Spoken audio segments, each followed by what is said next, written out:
अब वो खुद ही कहता है कि each molecules contain 2 carbon atom. अगर जो कंपाउंड का 1 कंपाउंड मॉलिक्यूल्स, ठीक है, 1 कंपाउंड मॉलिक्यूल्स कितने कार्बन एटम कर रहा है? 2 कार्बन एटम। या इसी चीज को हम लोग मोल के टर्म में भी कह सकते हैं। अगर मैं इसको इधर प्लॉट कर दूं तो क्या हो जाएगा? 2 carbon atom contains 1 compound molecules. Okay, अब मैंने इसी चीज को मॉलिक्यूल्स को है जो है मोल के टर्म में ले लिया। अगर ये एक कार्बन एटम होता तो कितना हो जाता? 1/2 कंपाउंड मोल। और आपने भी कितना मोल निकाला? 3। तो यहां से हमने क्या कर दिया? 1/2 इंटू 3 कंपाउंड मॉलिक्यूल्स, यानी कि टोटल मोल कितना आ गया? 1.5 मोल आ गया। 1.5। ये जो मोल निकला क्या निकला? कंपाउंड का, कंपाउंड का निकला, ठीक है। अगर ये 1.5 मोल किसका निकल गया? कंपाउंड का। अगर हमको क्या करना है? 10 ग्राम में निकालना है टोटल मोल। तो अगर किसी तरीके से मॉलिक्यूलर वेट ऑफ कंपाउंड निकल जाता है तो हमारा बात बन जाएगा। तो हम क्या करते हैं कि कंपाउंड का जो मास है वो कितना है, यहां पे मैं लिख देता हूं, mole of compound equal to क्या हो जाएगा? गिवन मास ऑफ कंपाउंड,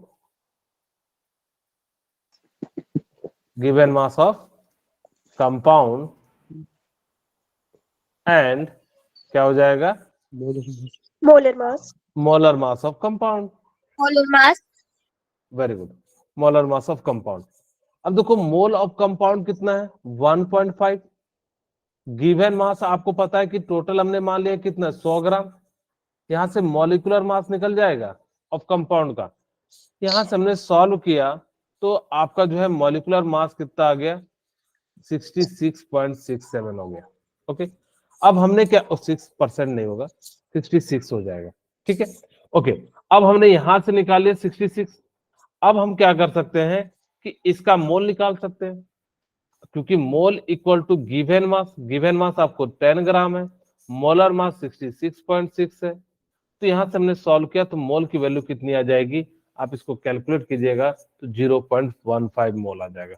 यहां से हम लोग कह सकते हैं कि इसकी जो वैल्यू आ गई वो कितनी आ गई? 0.15 मोल। बोलिए, क्लियर है ये बात? Okay, yes sir. Next question की हम बात करते हैं। हाँ जी बोलिए। अगर किन्हीं को कोई डाउट हो तो कोई दिक्कत नहीं, आप पूछ सकते हैं, हम आगे नहीं बढ़ेंगे। ओके, हमारे पास ये क्वेश्चन है। ओके, अब देखिए क्या कहता है। एक कंपाउंड है, कार्बन हाइड्रोजन एंड ऑक्सीजन कितने रेशियो में दिया है? 3:3 रेशियो में दिया हुआ है।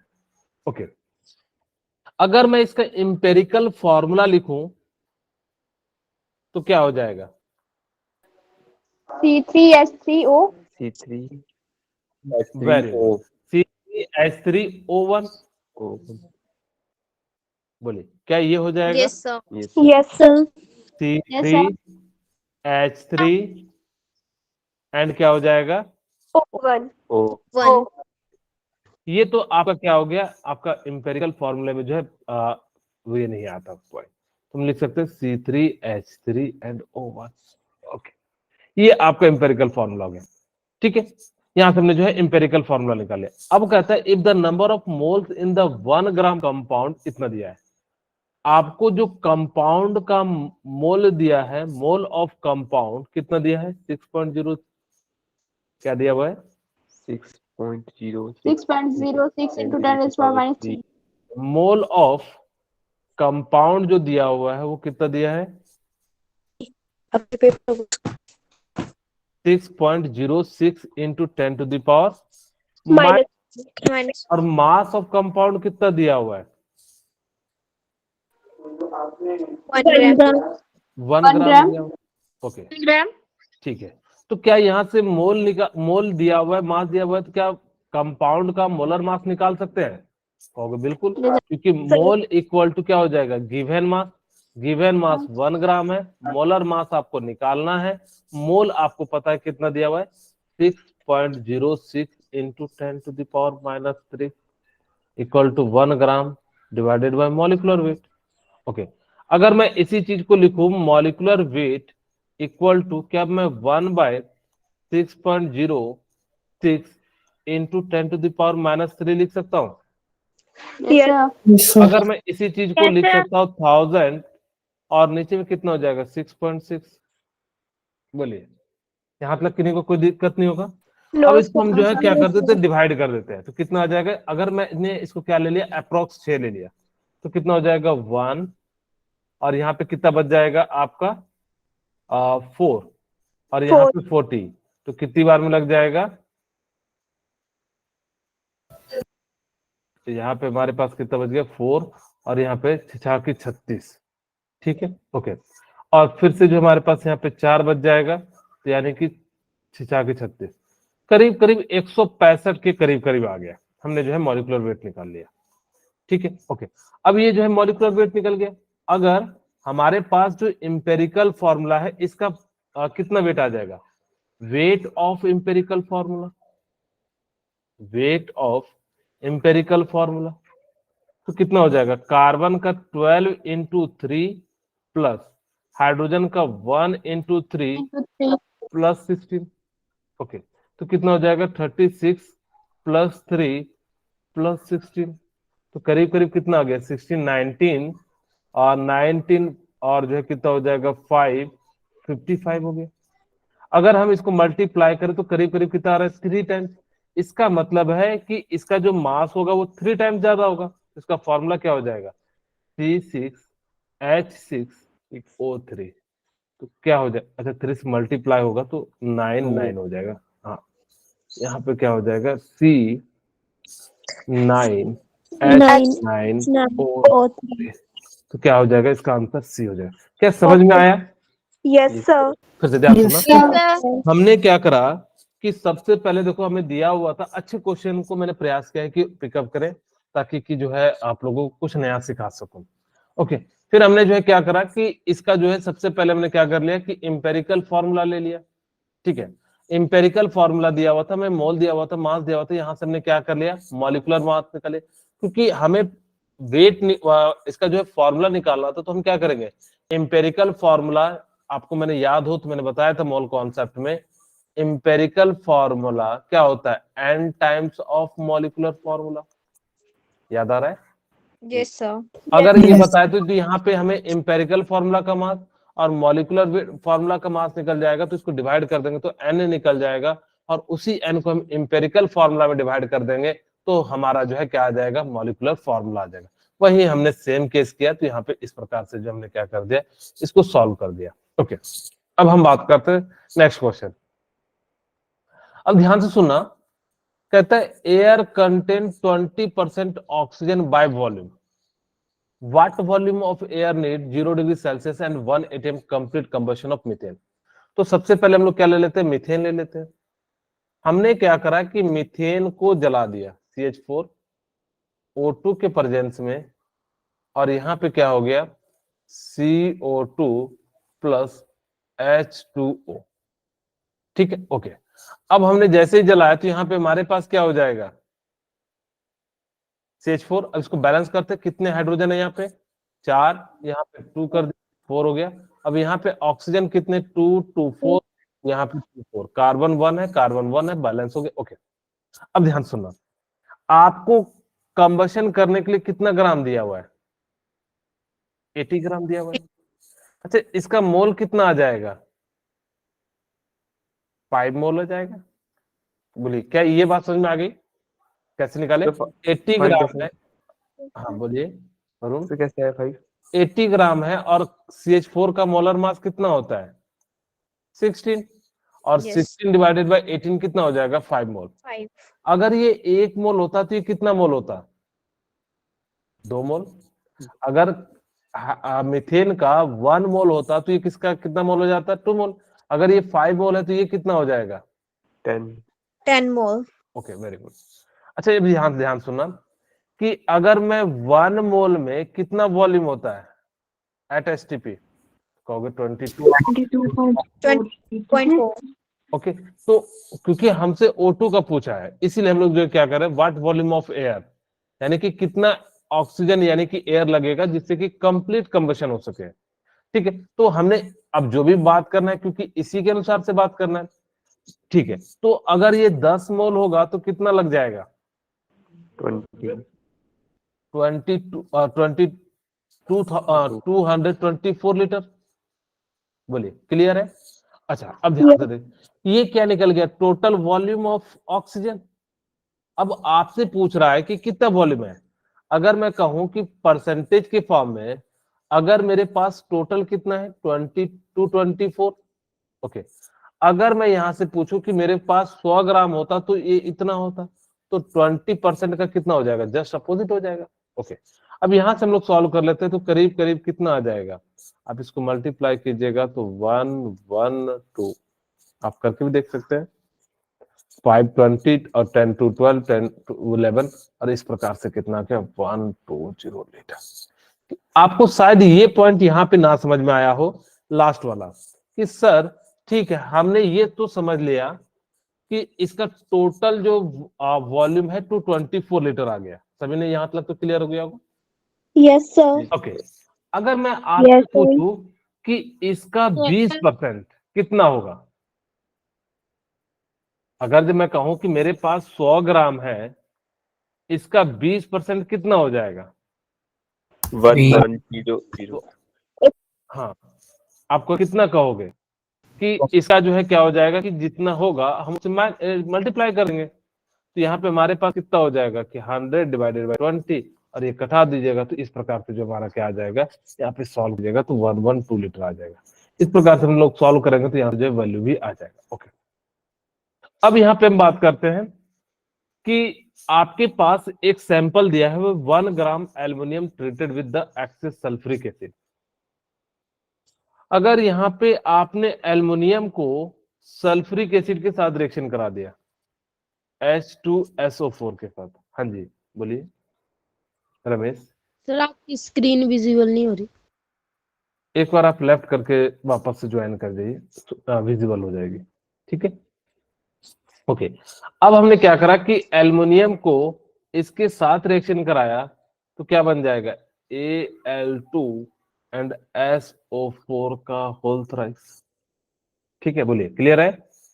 और साथ Yes, में निकल जाएगा H2 गैस निकल जाएगा। ओके, अब यहां से चाहो तो आप बैलेंस भी कर सकते हो। आपके सामने 2 3 3 है, यहां से हमने क्या कर दिया 2 3 3 है। ओके, ताकि कि हमारा जो है समय बच सके।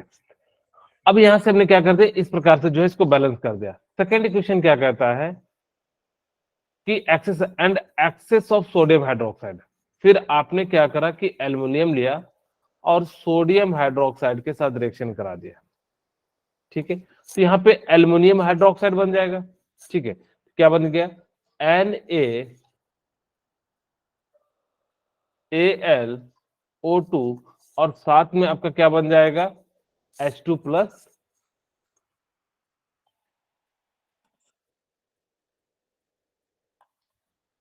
Na2O बन जाएगा।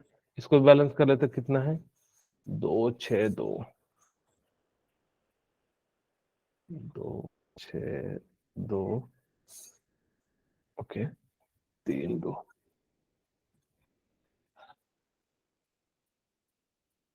ठीक है, ओके, अब हम जो है क्या कर दे इस प्रकार से बैलेंस कर दिया। अब यहाँ पे ध्यान से देखिएगा, अब वो कहता है सैंपल ऑफ 1 ग्राम एल्युमिनियम। अगर आपके पास ये कितना दिया है 1 ग्राम दिया है। ठीक है, अगर ये 2 मोल होता तो ये कितना मोल होता? 4। अगर ये 2 मोल होता तो इसका मतलब तो यही हुआ कि अगर ये 1 मोल हो अगर ये 2 मोल होता तो ये कितने मोल हो जाता? 3 मोल हो जाता। ठीक है, ओके, अच्छा यहाँ पे ध्यान से देखिएगा, फिर से कहता है कि sample of 1 gram aluminium treated with an excess sulphuric acid and excess sodium, the ratio of number mole of hydrogen gas evolve in. अच्छा, यहाँ पे हमसे हाइड्रोजन गैस का रेशियो पूछा है, यानी कि हाइड्रोजन गैस दोनों में कितना कितना इवॉल्व होगा। अब ध्यान सुनना कि क्योंकि मुझे H2SO4 नहीं चाहिए तो मैं यहाँ पे हाइड्रोजन चाहिए, इसको और इसको कंपेरिजन। अगर 2 मोल एल्युमिनियम होता तो ये कितना मोल आता? 3 3 मोल 3 मोल।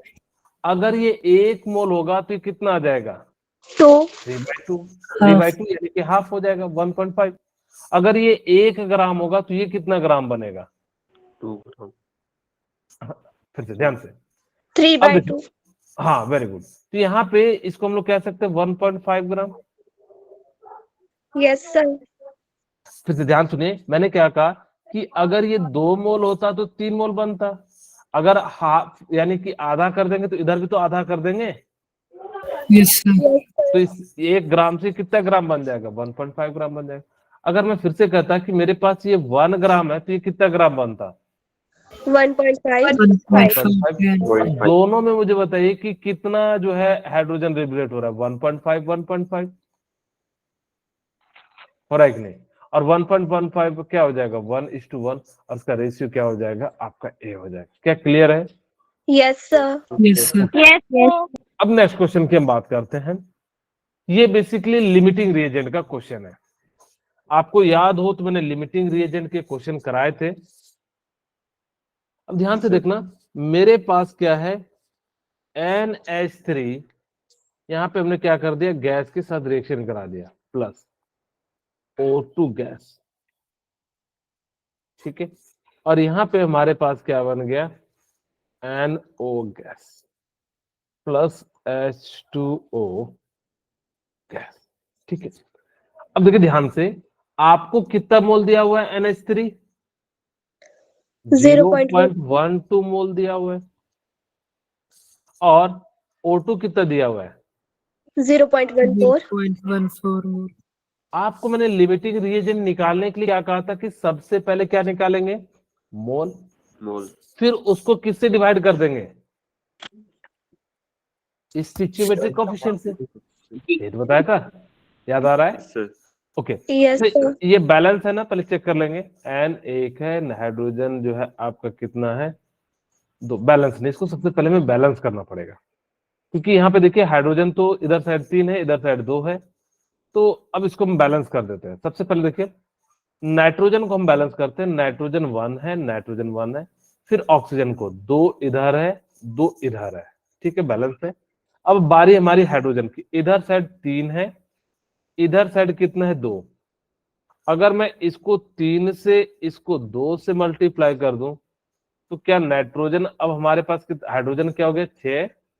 ऑक्सीजन हमारे पास कितना हो जाएगा? 3 1 4। और यहां से हमारे पास ये हो जाएगा, ठीक है। ओके, अब देखते हैं। नाइट्रोजन 2, नाइट्रोजन 2, ये बिगड़ जा रहा है, ठीक है। एक को बना रहे हैं तो यहाँ पे देखिए क्या हो गया? बिगड़ गया। अब यहाँ पे ध्यान से सुनिएगा, अगर इस तरह का क्वेश्चन आए तो ABCD मेथड से बनाते हैं। अब चिंता मत कीजिए, मैं वापस से देखिए इसको एक नए तरीके से इसको सॉल्व करता हूं। मैंने क्या करा कि सबसे पहले मेरे पास नाइट्रोजन कितना था, यहाँ पे जो है वापस से जो इसको सॉल्व करते हैं। बैलेंसिंग हम सबसे पहले इसको कर लेते हैं, ठीक है। अभी मैं ABCD मेथड नहीं सिखा रहा हूं आपको, शायद मैंने बताया अभी रेडॉक्स में, जब मैं बताऊंगा तो वहां पे बैलेंसिंग में ABCD मेथड बता दूंगा। ओके, अब ध्यान से देखिए, हम सबसे पहले आपको अभी बता देते हैं कि मनोज का यूज करेंगे। मनोज है तो बैलेंसिंग है, ठीक है। पहले मेटल का, फिर नॉन मेटल का, फिर ऑक्सीजन का, और है से हाइड्रोजन का। इस प्रकार से सीक्वेंस में बैलेंसिंग करना चाहिए। ऐसा नहीं कि किसी का भी बैलेंसिंग करना शुरू कर दे। यहाँ पे हमने देखा कि नाइट्रोजन 1 है, नाइट्रोजन 1 है, कोई दिक्कत नहीं है। हमने देखा कि ऑक्सीजन 2 है, ऑक्सीजन 2 है। इधर साइड हाइड्रोजन कितना है? 3 3 और इधर साइड कितना है? 2 2। अगर मैं इसको किसी तरीके से कितना कर दूं, 1 3 यानी कि जो 3 कर दूं, तो इसको मैंने अगर जो 3/2 से कर दिया तो मेरा ऑक्सीजन बिगड़ जाता है, ठीक है। यस सर ऑक्सीजन बिगड़, ओके कोई बात नहीं। अब हमने इसको कितने से मल्टीप्लाई कर दिया? 3 से। और इसको हमने कितने से मल्टीप्लाई कर दिया? 2 से। ओके, ये हो गया हमारा नाइट्रोजन जो है। यहाँ पे इसको फिर से हम लोग करते हैं, कितना हो जाएगा? 6, हाइड्रोजन 6, और ऑक्सीजन कितना हो गया? 4। अगर मैं यहाँ पे कर दूं तो ये ऑक्सीजन कितना हो जाएगा? 4, ठीक है। अगर मैंने यहाँ पे कितना कर दिया? 2, तो यहाँ पे कितना कर दूंगा? 6, यानी कि 3। अब देखिए बैलेंस हो गया। 2 नाइट्रोजन 6 हाइड्रोजन, ऑक्सीजन 6, 2 और 3, 5 हो गया। ओके, फिर से घट गया, चलिए कोई बात नहीं। अब हम यहाँ पे क्या करते हैं कि इसको हम लोग जो है जो है कितना कर देते हैं, 5/2 कर देते हैं। अब जैसे ही हमने 5/2 कर दिया तो देखिए मेरे ख्याल से अब बैलेंस हो गया, 4NH3 gas plus 5O2 gas, और हमारे पास क्या हो गया, 4NO गैस अब प्लस 6H2 हो गया। ठीक है, अब चेक भी कर सकते हो, 4 नाइट्रोजन है, 4 नाइट्रोजन है, 12 हाइड्रोजन है, 12 हाइड्रोजन है, 10 इधर है, 10 इधर है, बिल्कुल बैलेंसिंग है। बोलिए क्लियर है? Yes sir. मैं आपको सिखाऊंगा यस सर। आगे, जब रेडॉक्स में बैलेंसिंग की ही बात यस करेंगे तो वहां पे एक एबीसीडी मेथड कब लगाते हैं, जब आपके सामने एक ऑड आ जाए, एक इवन आ जाए तो। लेकिन हमने यहाँ पे आपको नहीं सिखाया क्योंकि आपने हिट एंड ट्रायल मेथड ही अभी सीखा है, तो उसी के माध्यम से हमने भी बनाया। ओके, अब मैं डायरेक्ट यहाँ पे इसकी जगह पे ये लिख देता हूँ, ये फॉर्मूले की जगह पे, ऊपर वाले की जगह पे ये लिख देता हूँ, ताकि कि हमारे पास स्पेस बच सके। हम स्पेस बचा रहे हैं, ठीक है। ओके, तो यहाँ पे कितना हो जाएगा, 4, यहाँ पे हो जाएगा 5, और यहाँ पे हो जाएगा 4, और यहाँ पे हो जाएगा 6। नीचे वाली लाइन को मिटा देते हैं।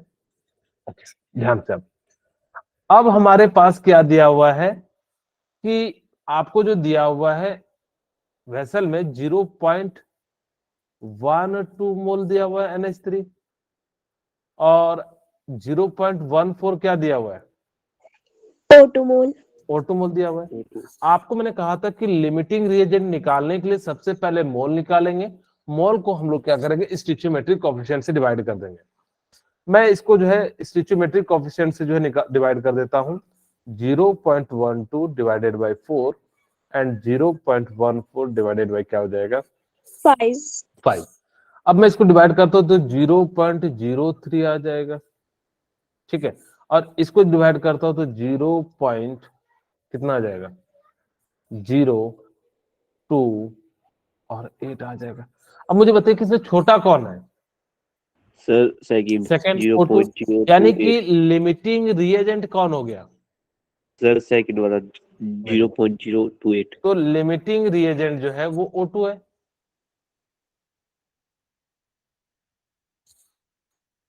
ठीक है, जो लिमिटिंग रिएजेंट है वो हो गया O2। इसका मतलब है जो भी चीज बनेगा वो किसके हिसाब से बनेगा, O2 के हिसाब से बनेगा। ओके, अब ध्यान से देखिए, आपसे पूछ रहा है how many mole of NO। अगर मैं कहूं कि 5 मोल O2 से कितना मोल NO2 बनता, तो कहोगे 4 मोल ऑफ NO2 बनेगा, 4 मोल ऑफ NO2। बोलिए क्लियर है? अगर आपके पास 1 मोल होता O2 तो कितना मोल बनता, 4/5। Yes sir, 4/5।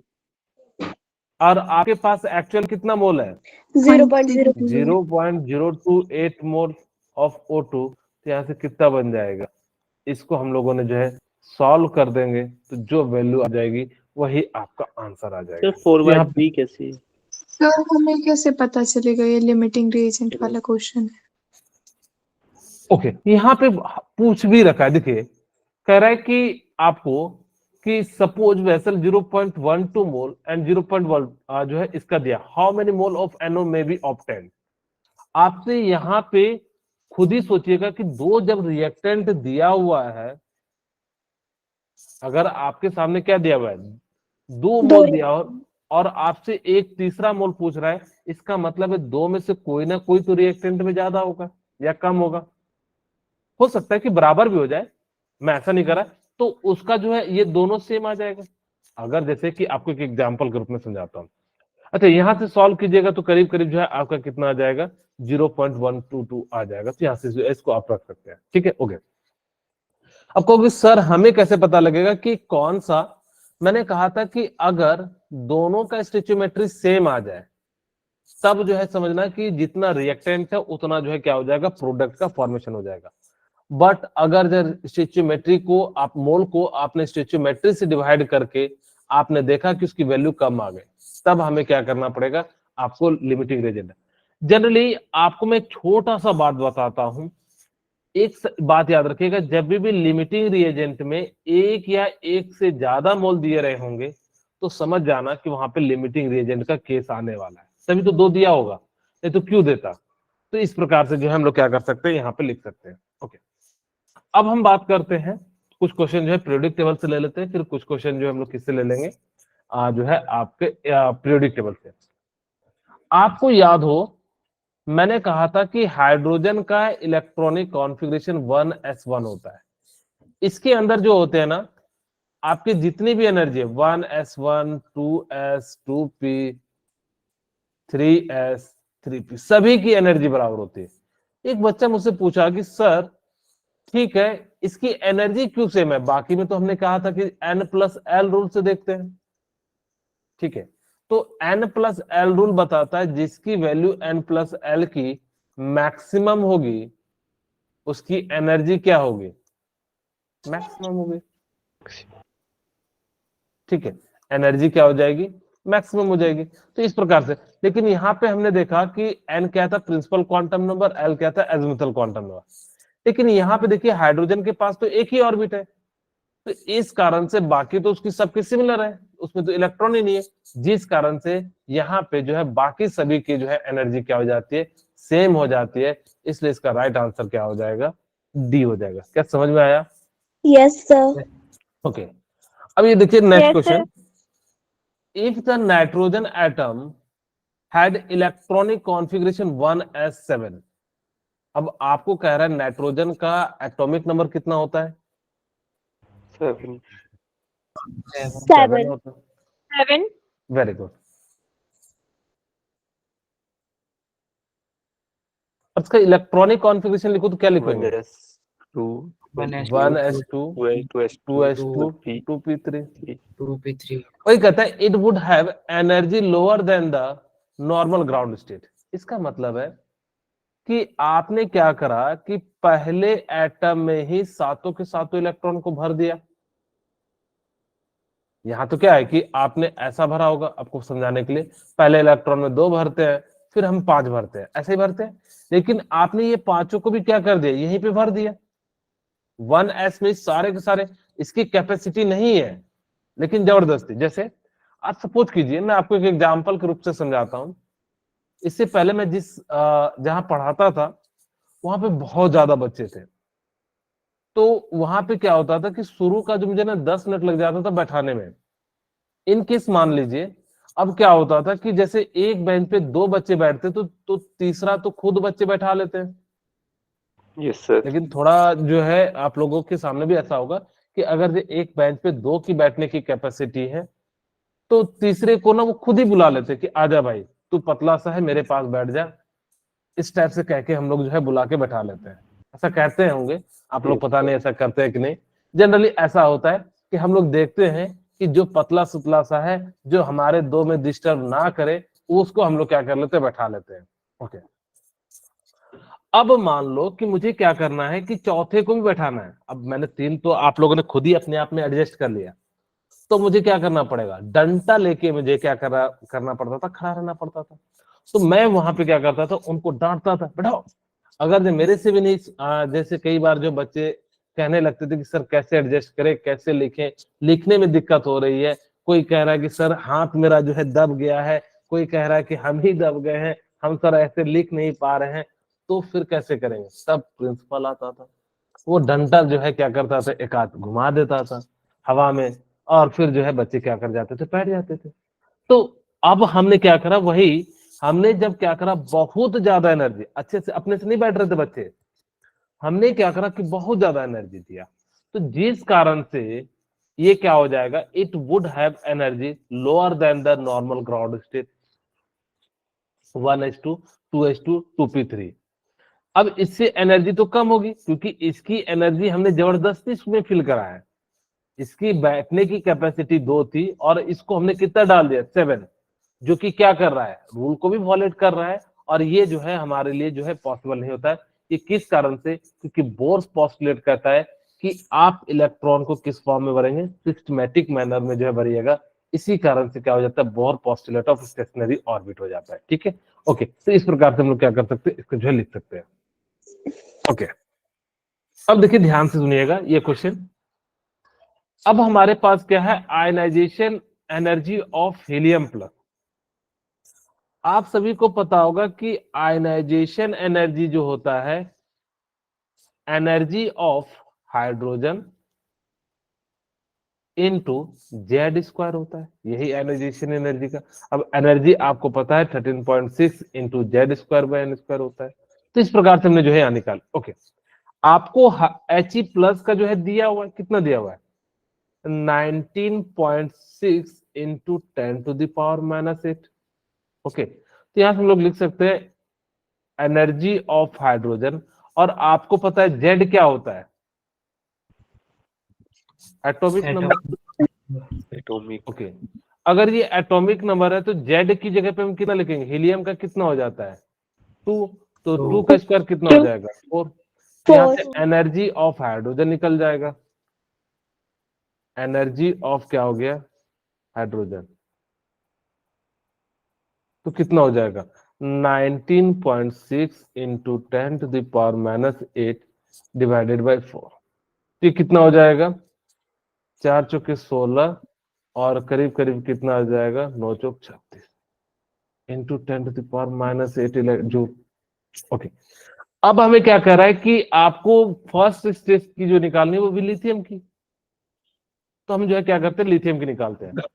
अगर मैं आयनाइजेशन एनर्जी ऑफ लिथियम निकालूं तो energy of hydrogen into Z square, किसको पिकअप आ रहा है। ओके, तो एनर्जी ऑफ क्या हो जाएगा 4.9, क्योंकि ये तो हाइड्रोजन की एनर्जी है, इनटू लिथियम का कितना होता है 3, तो 3 का स्क्वायर कितना हो जाएगा 9। अगर ये 5 होता तो कितना हो जाता, 45 होता तो थोड़ा सा कम हो जाएगा। इसका राइट आंसर कितना हो जाएगा, ये हो जाएगा। बोलिए, क्लियर है। Yes sir. सर पिछला क्वेश्चन बताना फिर से एक बार। ओके, ये वाला यस सर। सर इसमें ऑप्शन सी नहीं होगा। पॉली क्या कहता है, पूरा पूरा फिल करना।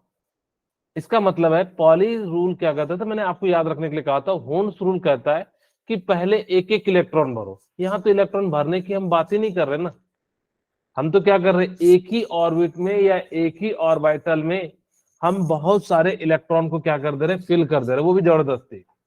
तो यहाँ पे जो ये बताया था कि इस प्रकार से भरना, किसने बताया था, बोर्स ने बताया था। तो इसीलिए जो हमने क्या कहा कि बोर पोस्टुलेट जो है इसका राइट आंसर हो जाएगा। ओके, अब इसको सॉल्व करेंगे तो करीब करीब जो है कितना आ जाएगा 4.4 जो है इसका राइट आंसर हो जाएगा। यहाँ से आप लोग देख भी सकते हैं। तो इस प्रकार से जो हमने क्या कर दिया। अच्छा, ओके, लिथियम यहाँ पे कितना हो जाएगा, the energy first stationery state. तो यहाँ पे एनर्जी जो हो जाएगा क्या हो जाएगा, रिवर्स हो जाएगा। तो यहाँ पे हमने जो है क्या कर दिया 4.1, क्योंकि इसकी जो माइनस होती है E1 माइनस और जो है E infinity, sorry E infinity minus E2 minus होता है। तो यहाँ पे हमारे पास क्या है, आप इन्फिनाइट में लेके जा रहे हो, तो इसीलिए जो है क्या हो जाता है, इन्फिनाइट की वैल्यू 0 हो जाती है, और इसीलिए जो है माइनस में इसका आंसर आ जाता है।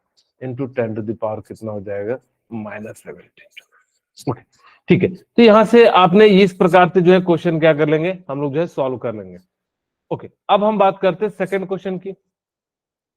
यहाँ पे देखिए, कह रहा है electromagnetic radiation of frequency V। आपको क्या दिया हुआ है कि इसकी फ्रीक्वेंसी जो है V दी है, constant stream of particle called photon. आपको मैंने बताया था कि छोटे छोटे जो फोटोन किसे कहते हैं, पैकेट ऑफ एनर्जी। याद आ रहा है, yes sir. Packet of energy को हम लोग क्या कहते थे, फोटोन। कहते हैं।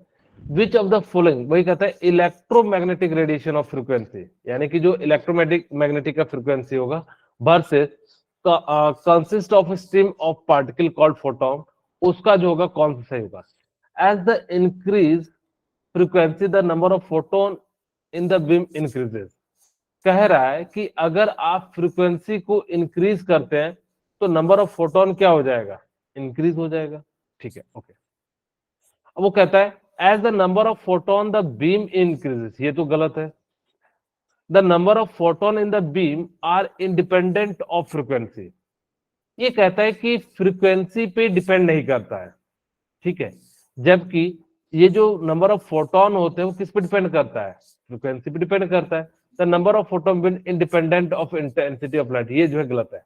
अच्छा, यहाँ पे आपको पता है कि ये ना, ये जो डिपेंड करता है basically the frequency increase the number of photon beam increases, नहीं, अगर हम बात करें कि फ्रीक्वेंसी के इंक्रीज करने से, क्योंकि फ्रीक्वेंसी का मतलब होता है कि उसकी ये वाले जो है पावर, अगर हम इसकी लेंथ को इंक्रीज करेंगे तो नंबर ऑफ फोटोन नहीं होगा, वो किस पे डिपेंड करता है कि आप उसमें कितना ज्यादा एनर्जी दे रहे हो तो उसका फोटोन ज्यादा होगा। फिर से ध्यान सुनना, फ्रीक्वेंसी का तो मतलब क्या हो गया कि ये अगर ये इतना था तो मैंने और इसको इंक्रीज कर दिया तो क्या फर्क पड़ रहा है। इसी कारण से हमने जो है क्या करा कि यहाँ पे जो इसका राइट आंसर हो जाएगा वो क्या हो जाएगा, आपका सी हो जाएगा। ठीक है, ओके। अब हम बात करते हैं कि इस टाइप के क्वेश्चन को कैसे करेंगे। बड़ा ध्यान से सुनना, बड़ा अच्छा सा क्वेश्चन है। इफ द शॉर्टेस्ट वेवलेंथ, आप लोगों को याद हो 1/λ इक्वल टू, मैंने एक फॉर्मूला बताया था RH/Z² 1/N1 का स्क्वायर माइनस 1/N2 का स्क्वायर, याद आ रहा है? Yes, sir. हाँ, स्ट्रक्चर ऑफ एटम में, ठीक है, यही फॉर्मूला है कि Yes, sir. R/Z² यहाँ पे जो है, ओके। अब यहाँ पे कह रहा है कि लाइमन सीरीज, आपको याद हो तो लाइमन में मैंने कहा था, याद रखना एन जो है 1 होता है, ठीक है। लाइमन में जो मैंने कहा था लाया, बलमा, पायल, बड़े प्यार से, ऐसा हो, मैंने आपको ट्रिक भी बताई थी, याद आ रहा होगा, ओके। Yes, sir. यही चीज कहता है, लाइमन की जो वैल्यू होती है वो N1 होती है, ठीक है, ओके। अब यहाँ पे देखिए कि आपको क्या कह रहा है कि इसको हम लोग क्या कह रहे हैं कि इसका जो वेवलेंथ है वो x दिया हुआ है। मैं यहां से लिखूं तो 1/λ इक्वल टू R/Z, हाइड्रोजन है तो हाइड्रोजन की जगह 1 लिख देते हैं, और N1 की जगह 1, और इसकी इन्फिनिटी यानी कि 0 हो जाती है, क्योंकि N1 यहाँ पे 1 है और N2 कितना है, इन्फिनिटी है, ओके।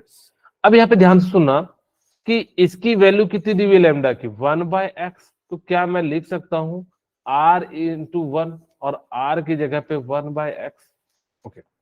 अब हम बात करते हैं बाल्मर की। बाल्मर में क्या हो जाएगा कि लाया बल्मा, तो यानी कि जो है इसका n कितना हो जाएगा 2 N1, और N2 कितना हो जाएगा इन्फिनिटी, तो सिमिलरली यहां से लगा सकते हैं 1/λ इक्वल टू R/Z² 1/N1 का स्क्वायर माइनस N2 का स्क्वायर, ओके। R की जगह पे 1/x लिख सकते हैं, कहोगे बिल्कुल, और यहाँ पे हमारे पास क्या हो जाएगा Z, तो Z की वैल्यू कितनी है, क्योंकि हाइड्रोजन है, हीलियम है, हीलियम के लिए कितना हो जाएगा 2 इंटू का स्क्वायर 4 हो जाएगा, ओके। अब यहाँ पे ध्यान सुनिए, ये किसकी वैल्यू 1/λ की, और N1 की जगह पे हम लोग क्या लिख सकते हैं, बाल्मर के लिए 2 का स्क्वायर कितना हो जाएगा 4, ओके। यहाँ पे जो है इसकी वैल्यू N2 की वैल्यू कितनी हो जाती है, 0 ही हो जाती है। अच्छा, हमें जो है लॉन्गेस्ट निकालना है, यहाँ पे शॉर्टेस्ट निकालना था, तो क्योंकि जितनी ज्यादा एनर्जी होगी उतना वेवलेंथ कम हो जाता है। आपको याद हो तो मैंने बताया था एक सीरीज में भी कि जिसकी जितनी एनर्जी होगी उसका वेवलेंथ उतना कम होगा और उसकी फ्रीक्वेंसी उतनी ज्यादा होगी। तो यहाँ पे बाल्मर के लिए निकालना है तो हमें क्या करना पड़ेगा, 1/4 माइनस 1/3, ओके। अब यहां से हमने क्या करा, इसका स्क्वायर कर दिया, 2 का स्क्वायर 4 हो जाता है और 3 का स्क्वायर कितना हो जाता है, 9 हो जाता है, ठीक है, ओके। तो यहाँ से हम लोग क्या लिख सकते हैं, 1/λ इक्वल टू 4x, और यहाँ पे हमारे पास कितना हो जाएगा 36, तो 9 माइनस 4 कितना हो जाएगा,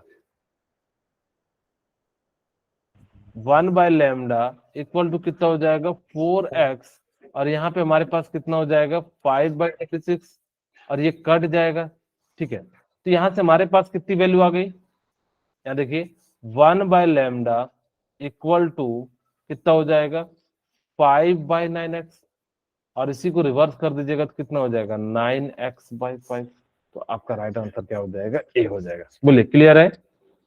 Yes, sir. ओके, तो इसी चीज को उन्होंने जो लिखा हुआ है इस प्रकार से जो है, ओके। अब हम बात करते हैं काइनेटिक एनर्जी की। आप सभी को पता होगा काइनेटिक एनर्जी का फॉर्मूला था minus 13.6 into N square, sorry Z square by N square. ठीक है, ओके।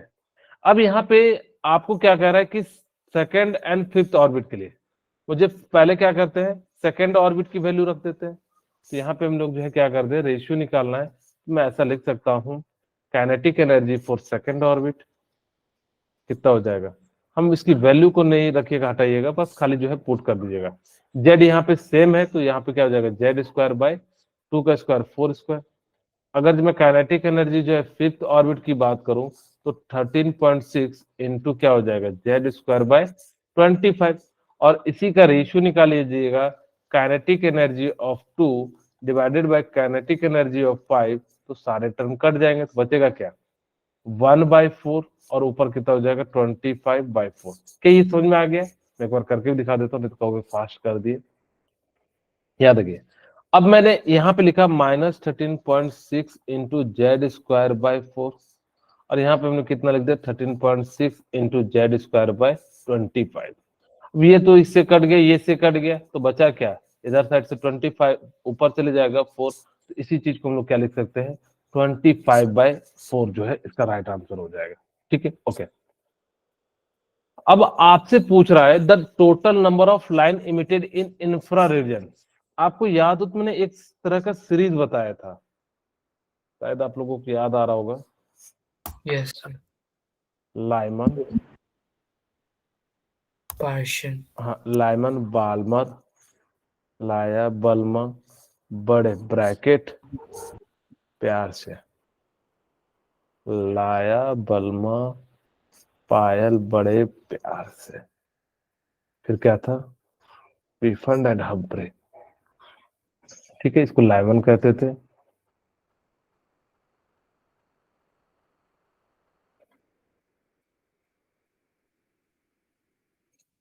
बाल्मर ब्रैकेट लाया बल्मा पायल, पायल बड़े प्यार से ना,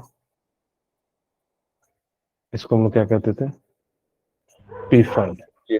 लाया बल्मा पायल बड़े प्यार से, ब्रैकेट, कुछ गलत लिख दिए क्या, लाइमन बाल्मर, पास्चन कहाँ छूट जा रहा है, पायल, यहाँ पास्चन, ये पीफंड और ये हम्फ्री था। ठीक है, ओके। अब मैंने कहा था कि अल्ट्रावायलेट रेड होता है, ये विजुअल होता है, और यहाँ से इंफ्रारेड शुरू होता है। ओके, ठीक है। अब हम बात करते हैं, वो कह रहा है total number of line emitted infra region. तो इंफ्रा रीजन कहाँ से आ रहा है, थर्ड से। तो कह रहा था कितना होगा, तो यहां से पहला तो ये जाएगा, फिर कहां से जाएगा, यहां से जाएगा, टोटल कितने हो गए 3। ओके, अब यहां से वापस से जो है पी फंड से आएगा, तो कितना आ जाएगा 1 एंड 2, और फिर हमारे पास कहां से आ जाएगा, एक बार जो है ब्रैकेट से पास चला जाएगा। तो टोटल कितने हो गए 3 2 5 और 1 कितना हो गया 6। तो इस प्रकार से इसका राइट आंसर क्या हो जाएगा 6। अब कोई कहेगा कि सर हम इस तरह से बनाएंगे, नहीं, आपको मैंने एक फॉर्मूला बताया था n2 - 1 और जो है n2 - n1 + 1 और n2 - n1 - 1 डिवाइडेड बाय 2। आप उस फॉर्मूले का यूज करके क्या कर सकते हैं, निकाल सकते हैं, लेकिन फिलहाल हमने जो है सिंपल था तो इसी तरीके का यूज करके बता दिया। अब ये बहुत ही आसान सा क्वेश्चन है, मुझे बताइए इसका राइट आंसर क्या हो जाएगा।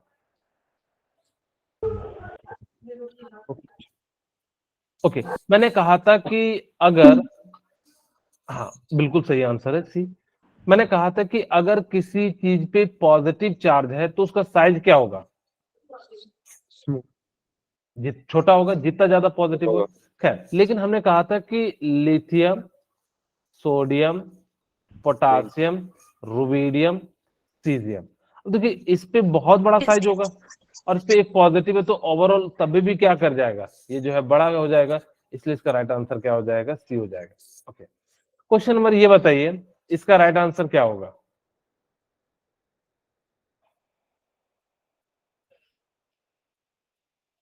बी। Okay, B. ठीक है, वेरी गुड। यहाँ पे क्या कहता है, fluorine, chlorine, bromine and iodine placed in the same group of 17 because इनके जो आउटर मोस्ट में होते हैं ये कैसे होते हैं, 7 इलेक्ट्रॉन होते हैं। कहते हैं दे आर इलेक्ट्रोनेगेटिव, सभी के पास इलेक्ट्रोनेगेटिविटी होती है, ऐसा नहीं कि सिर्फ इसी हैलोजन वाले ग्रुप में, तो ये तो हो नहीं सकता है। दे आर नॉन मेटल्स, क्या ये नॉन मेटल होते हैं क्या? No sir. होते हैं ना, फ्लोरीन क्लोरीन ब्रोमीन आयोडीन। लेकिन यहाँ पे ये कह रहा है कि 17 ग्रुप में रखने का मेन रीजन था कि यहाँ पे 7 इलेक्ट्रॉन है, इसी कारण से हमने क्या करा, इस ग्रुप में रखा। दे आर जनरली यूनिवैलेंट, जनरली क्या होते हैं, यूनिवैलेंस होते हैं, लेकिन नीचे वाले कंपाउंड जो होते हैं वो क्या करते हैं, मल्टीपल शो करते हैं, इसलिए ये भी आंसर इसका जो है क्या हो जाएगा, गलत हो जाएगा। ओके, बहुत सारे क्वेश्चन बच गए जो कि पॉसिबल नहीं हो सकता। ठीक है, तो आज की क्लास यहीं पर रखते हैं, क्योंकि मुझे